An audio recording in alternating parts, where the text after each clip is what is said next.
کریں گے۔ پاخانے کی جگہ پہ جو بلڈ ویسلز ہوتے ہیں جب وہ تھرومبوزڈ یا انلارج ہو جائے تو وہاں چھوٹے چھوٹے سے گلٹیاں بن جاتی ہے جس کو ہیمورائڈز کہتے ہیں۔ اس کے دو اقسام ہیں، external haemorrhoids and internal haemorrhoids. Internal haemorrhoids pectinate line کے اوپر ہوتے ہیں اور یہ ویسرل انرویشن ریسیو کرتے ہیں جس کی وجہ سے اس میں درد نہیں ہوتی۔ ایکسٹرنل ہیمورائڈز پیکٹینیٹ لائن کے نیچے ہوتے ہیں اور یہ سومیٹک انرویشن ریسیو کرتے ہیں جس کی وجہ سے اگر یہ زخمی ہو جائے تو بہت درد اور تکلیف ہوتی ہے۔ اس کے سائن اینڈ سمپٹمز کے بارے میں بات کریں تو اس میں درد اور تکلیف ہوتی ہے، پاخانے کی جگہ میں سوجن آ جاتی ہے، بہت سخت خارش اور ایچنگ ہوتی ہے، اور اس کے ساتھ ساتھ پاخانے کے دوران یا کسی بھی وقت بلیڈنگ بھی ہو سکتی ہے۔ اس کے مختلف گریڈز کے بارے میں بات کریں تو گریڈ نمبر 1 یہ زیادہ نہیں بڑھتے اور نہیں باہر تک آتے ہیں۔ گریڈ 2 میں پاخانے کے دوران زور لگاتے ہوئے یہ بواسیر باہر آ جاتے ہیں لیکن خود بخود واپس چلے جاتے ہیں۔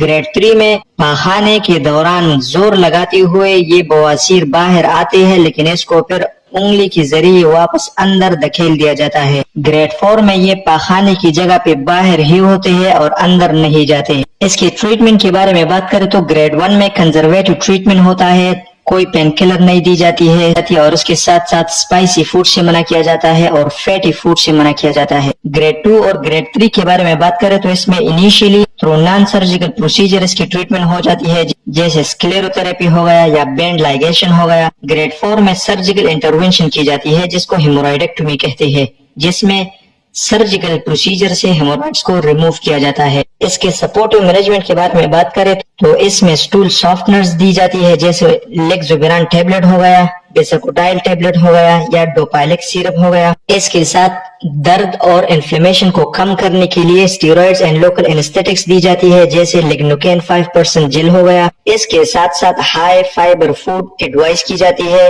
اور کیئر